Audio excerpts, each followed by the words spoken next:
손주를 둘러싼 고부간 가정 내 권력 다툼. 내 아이, 내 손주 양육전쟁의 집. 주요 등장인물.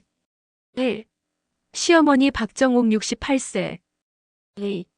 며느리 윤서현 35세. 3. 아들 김도현 38세. 4. 손주 김아린 5세. 5. 외할머니 장미숙 63세. 토요일 저녁 김도현의 집 거실은 온통 저녁 준비로 분주했다. 주방에서는 며느리 윤서현이 김을 굽고 국을 끓이며 땀을 닦고 있었고, 맞은편에서는 시어머니 박정옥이 팔짱을 낀 채로 그 과정을 지켜보고 있었다. 아가, 애가 이렇게 작은데 아직도 미역국만 먹이냐? 고기 국물은 좀 끓여줘야지. 그래야 기운이 붙지.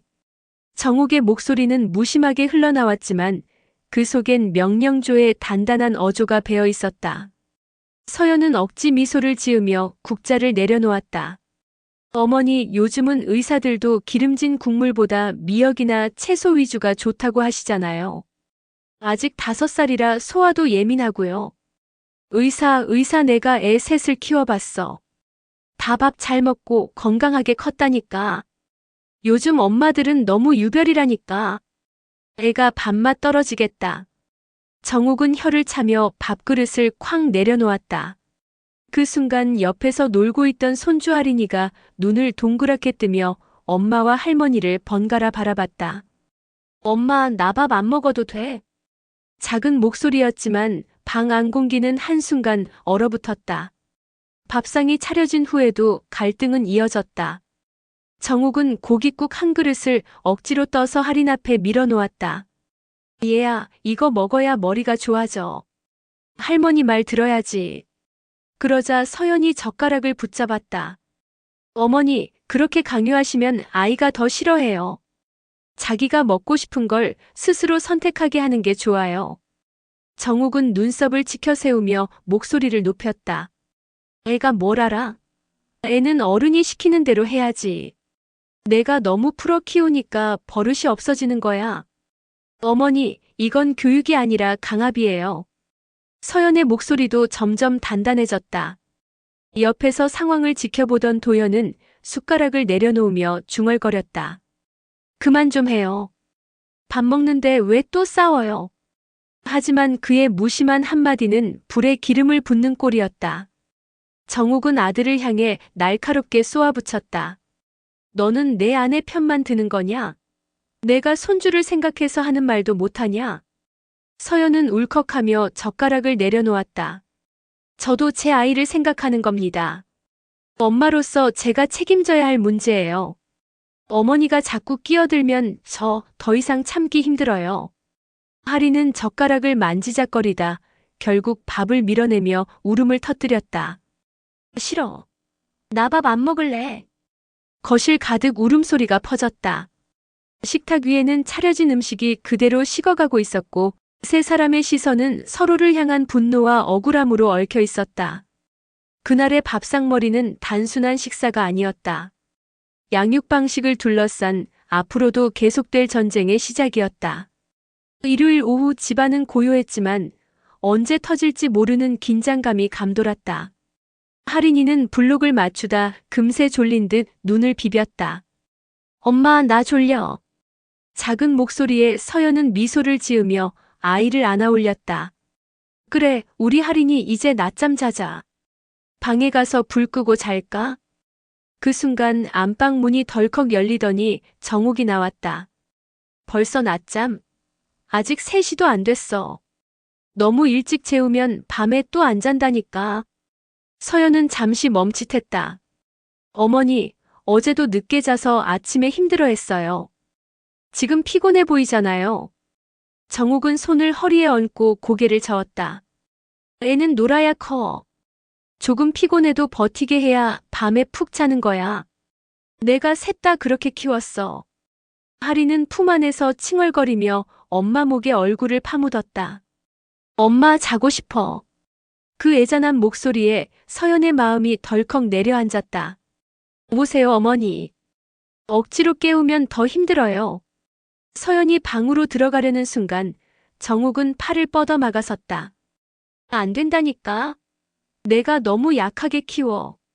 애가 버릇 없어져. 서연은 깊게 숨을 내쉬며 목소리를 낮췄다. 저는 하린이 엄마예요.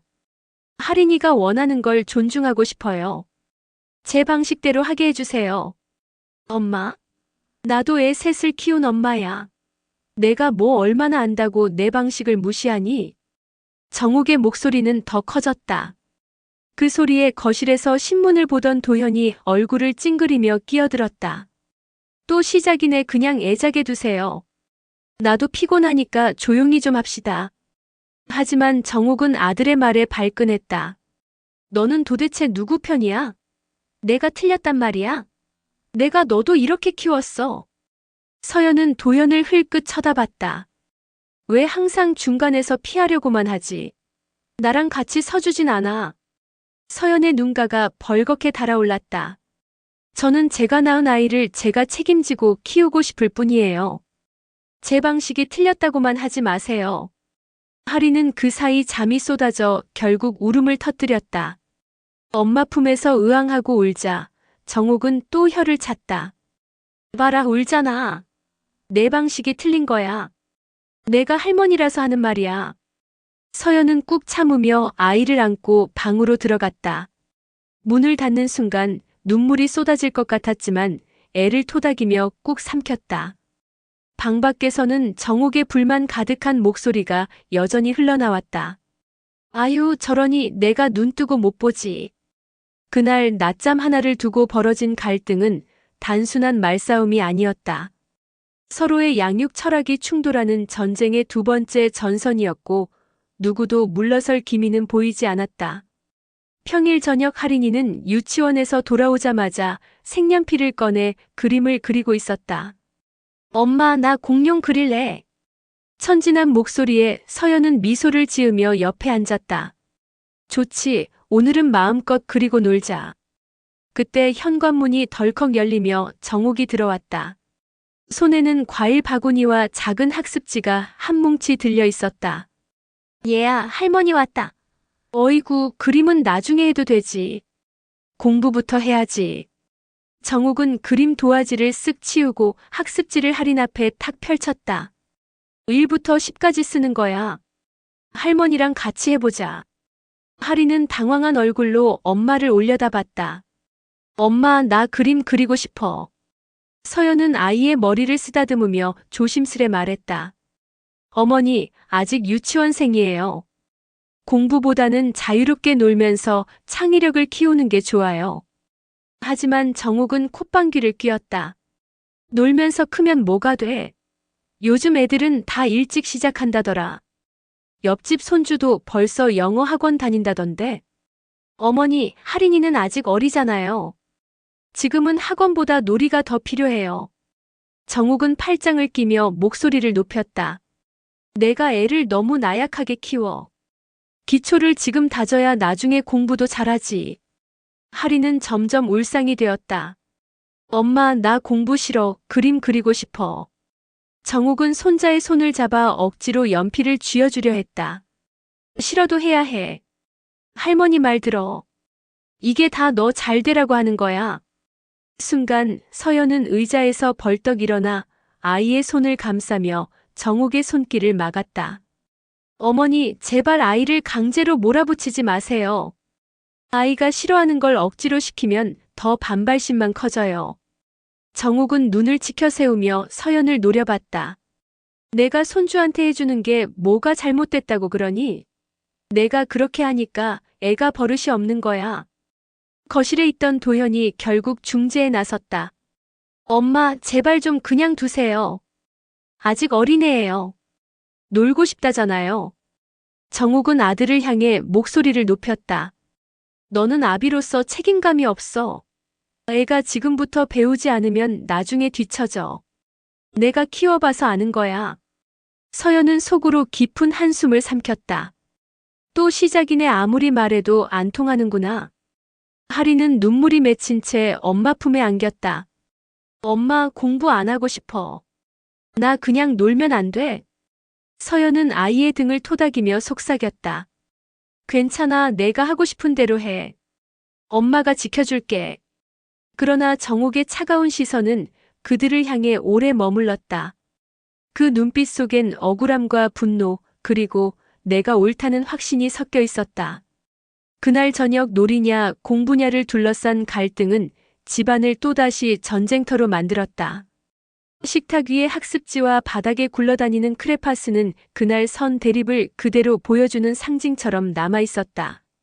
늦가을 바람이 차가워진 어느 날 저녁. 하린이는 콧물이 주룩 흐르고 기침을 연달아 해댔다. 얼굴은 벌겋게 달아오르고 열까지 나는 듯했다. 하린아, 괜찮아? 어디가 아파? 서연은 아이의 이마에 손을 얹으며 눈빛이 흔들렸다. 뜨거운 열기에 심장이 덜컥 내려앉았다. 도현 씨, 빨리 소아과 가야겠어요. 지금 열이 38도 넘은 것 같아요. 급히 체온계를 들이댄 서연은 불안한 눈으로 남편을 쳐다봤다. 그때 거실에서 TV를 보던 정옥이 소리를 질렀다. 병원은 무슨 병원? 감기쯤이야. 대추 생강 다려 먹이면 금방 나아. 서연은 눈을 크게 뜨며 반박했다. 어머니, 지금 열이 38도예요. 감기인지 독감인지 아니면 다른 문제인지도 모르잖아요. 병원에 가야 안전해요. 정옥은 손사래를 치며 주방으로 가더니 냄비를 꺼냈다. 아휴, 애 키워본 내가 더 잘 알아. 옛날부터 다 이럴 땐 생강차 한 사발이면 끝났어. 약 먹이면 간만 버려. 서연은 목소리가 떨렸다. 지금은 옛날이 아니잖아요. 의학이 발달했는데 왜 굳이 민간요법에만 의존하려 하세요? 혹시 폐렴이라도 되면 어떡하시려고요? 하리는 엄마 품에서 힘없이 기침하며 칭얼거렸다. 엄마, 머리 아파. 그 목소리에 서연은 눈물이 핑 돌았다. 보세요, 아이가 이렇게 힘들어 하는데요. 지금 장난이 아니에요. 하지만 정옥은 고집을 꺾지 않았다. 내가 너무 호들갑이야. 조금만 두면 금방 나아. 병원에서 돈만 날리지. 서연은 끝내 목소리를 높였다. 아니에요, 어머니. 돈이 문제가 아니라 아이 안전이 먼저예요. 저 할인이 데리고 지금 당장 병원에 갈 겁니다. 순간 공기는 얼어붙었다. 정옥은 냄비를 내려놓으며 불같이 외쳤다. 내가 엄마라고 다 아는 줄 아냐? 내가 자식 새 키운 경험이 괜히 있는 줄 알아? 내가 나를 무시해서 문제야. 도연은 두 사람 사이에서 난감한 표정을 지었다. 엄마, 제발 좀 서연이 말대로 오늘은 병원에 갑시다. 열이 너무 높아요. 그러나 정옥은 아들을 향해 눈을 부릅떴다. 너마저 그러니? 내가 그렇게 컸어도 내가 다 지켜줬잖아. 이제 와서 날 밀어내는 거냐? 서연은 아이를 꼭 안은 채 현관으로 향했다. 눈가에 맺힌 눈물이 흘러내렸지만 발걸음은 단호했다. 하린이는 제 아이예요. 제가 책임져야 해요. 어머니가 뭐라 하셔도 저는 지금 병원에 갈 겁니다. 정옥은 뒤에서 손사래를 치며 소리쳤다. 제멋대로 해라. 나중에 내가 옳았다는 걸 알게 될 거다. 그날 밤 응급실의 하얀 불빛 아래에서 서연은 아이의 손을 꼭 붙잡고 앉아 있었다. 다행히 단순한 감기였다는 의사의 말에 안도했지만 마음 한편엔 씁쓸한 상처가 깊게 남았다. 그리고 그 상처는 곧 또 다른 갈등의 씨앗으로 자라날 것이 분명했다. 병원에서 돌아온 다음 날 아침, 집안 공기는 여전히 무겁게 가라앉아 있었다. 서연은 거실 한쪽에서 할인의 아침 죽을 끓이며 속으로 중얼거렸다. 이제 어머니와 다시 부딪히고 싶지 않아. 하지만 아이를 지켜야 하니까 또 싸우게 되겠지. 그때 정옥이 부엌으로 들어왔다. 팔짱을 끼고 냄비 속을 힐끗 보더니 코웃음을 쳤다. 아유, 또 맹탕 같은 죽이네. 애가 이래서 기운이 없지. 고기라도 좀 넣어줘야지. 서연은 간신히 미소를 지었다. 어머니, 열이 아직 가시지 않았으니까 소화 잘 되는 게 좋아요. 정옥은 곧장 목소리를 높였다. 내가 뭘 안다고 그래. 내가 키울 땐 아프면 오히려 든든하게 먹여서 이겨내게 했어. 그렇게 해서 내 남편도 멀쩡히 컸잖아. 하리는 거실에서 블록을 쌓다가 두 사람의 기류를 눈치챘는지 가만히 엄마 쪽으로 다가왔다. 엄마 할머니 또 화내? 그 말에 서연은 애써 미소를 지으며 아이를 안았다. 괜찮아, 하리나. 엄마가 있잖아. 정욱은 그 모습을 보고 분노가 치밀었다. 저거 봐라. 내가 애 앞에서 날 무시하니까 손주가 나를 두려워하는 거야. 애 교육에 나쁜 영향을 주는 건 바로 너야. 그 순간 도연이 방에서 나와 양손을 흔들며 말했다. 그만 좀 하세요, 제발. 엄마도 서연이도. 매일 아침마다 싸우니까 내가 집에 들어오기 싫어질 지경이야. 그러나 정욱은 아들을 향해 불꽃 같은 눈빛을 던졌다. 도연아, 내가 아비로서 왜 그렇게 우유부단하니? 내 아내가 이렇게 제멋대로인데도 한마디 못해? 서연의 눈동자가 흔들렸다. 또다시 나만 문제 삼으시는구나. 어머니, 저 제멋대로 하는 거 아니에요. 할인이를 위한 선택을 하고 있을 뿐이에요. 그런데 왜 늘 저를 탓하세요? 정욱은 주방 식탁을 탁 치며 소리쳤다. 왜냐고? 내가 너보다 경험이 많으니까. 그런데도 내가 내 말을 무시하고 내 방식만 고집하니 화가 안 날 수 있냐? 서연은 떨리는 숨을 고르며 맞섰다. 경험이 중요하지 않다는 게 아니에요. 하지만 지금은 시대도 다르고 아이를 존중하는 게 더 필요하다고 생각해요. 정욱의 얼굴은 분노로 벌겋게 달아올랐다. 내가 나를 누르려고 드는 거잖아. 결국 이 집안에서 누가 더 목소리가 큰지 겨루자는 거 아니야? 그 순간 도연은 머리를 감싸주며 깊은 한숨을 내뱉었다. 엄마, 서연 제발 좀 그만해. 내가 중간에서 너무 힘들어. 하지만 이미 말은 던져졌다. 정욱과 서연 사이의 갈등은 단순한 육아 문제를 넘어 집안의 주도권 다툼으로까지 번져 있었다. 하리는 엄마 품에 안겨 두 눈을 동그랗게 뜬 채 두 사람을 번갈아 바라봤다. 아직 어린 눈빛 속에도 엄마랑 할머니가 왜 저러지? 하는 혼란이 깃들어 있었다. 그날 부엌 냄비에서 피어오른 죽 냄새는 따뜻하기보다 쓴내 같았다. 이 집안에서 과연 누가 진짜 양육의 주도권을 쥐게 될 것인지 새로운 전쟁의 불씨가 타오르기 시작했다. 유진의 집 거실은 점점 전쟁터가 되어갔습니다. 손주를 안아주려는 시어머니와 그 손을 막아서는 며느리 지영.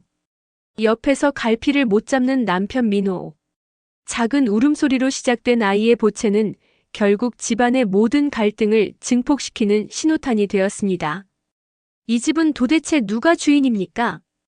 지영의 외침에 공기가 얼어붙었고 시어머니는 굳은 얼굴로 소파에 앉았습니다.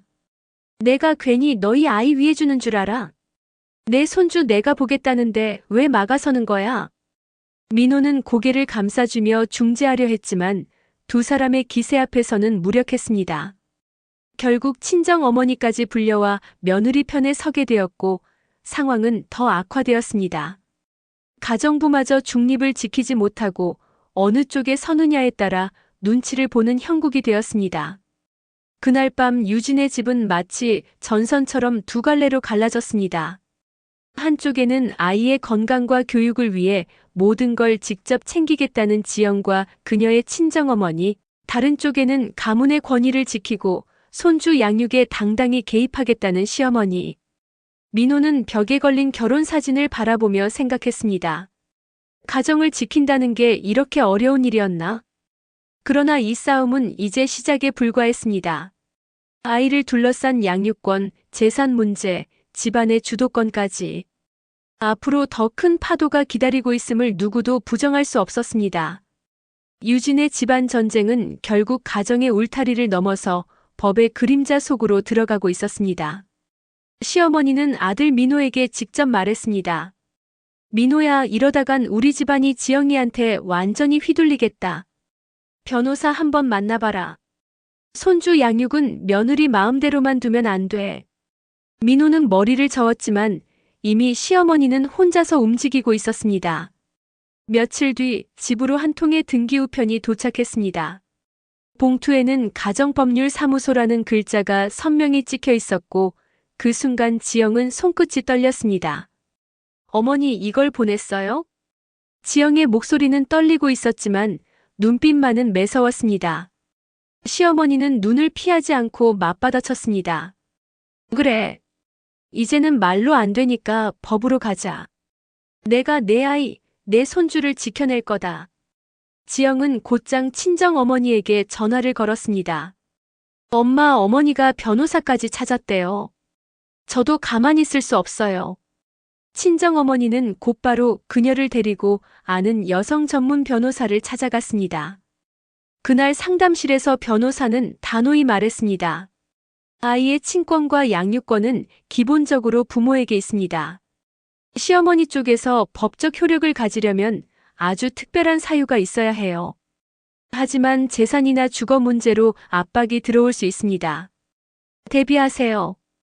지영은 고개를 끄덕이며 마음속으로 결심했습니다. 더는 물러서지 않겠다. 나도 이 집의 며느리이자 아이의 엄마다. 이제 나를 지켜낼 차례다. 집으로 돌아온 그녀의 눈빛은 처음으로 두려움이 아닌 결의로 빛났습니다. 민호는 그 눈빛을 보고 알 수 없는 불안을 느꼈습니다.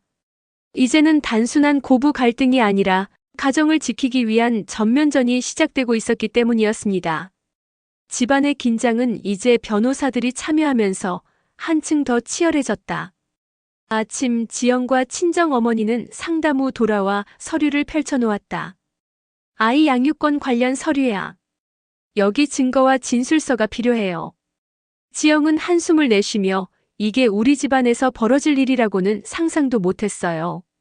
한편 시어머니 정옥은 집안 변호사와 함께 회의 중이었다. 우리 손주가 내 보호 아래 있어야 해.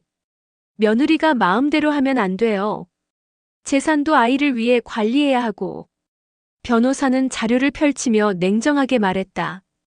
정옥 씨, 법적으로 친권자는 부모입니다. 다만 재산과 건강, 생활 환경을 근거로 개입할 여지는 있습니다. 거실에서는 민호가 두 편 사이에서 긴장하며 중재하려 애썼다. 엄마, 지영아 서로 조금만 양보해줘. 아이를 위해서. 하지만 두 여자의 눈빛은 단호했다. 서로의 결의와 분노가 공기 중에 맴돌며 작은 말 한마디에도 폭발할 듯한 긴장감을 만들었다. 하리는 장난감 블록을 조심스레 쌓으며 두 눈을 크게 뜨고 있었다. 엄마, 할머니 또 싸워. 지영은 아이를 꼭 안으며 속삭였다. 괜찮아, 하리나. 엄마가 지켜줄게. 정옥은 아이를 바라보며 한숨을 쉬었다. 내가 왜 이렇게 해야 하는지 손주를 지키기 위해서란 말이지. 변호사들의 조언대로 양측은 증거를 수집하고 전략을 세우기 시작했다. 사진, 문자 기록, 아이의 건강 기록까지 모두 정리되었다. 집안은 점점 법적 싸움의 전장으로 변해가고 있었다.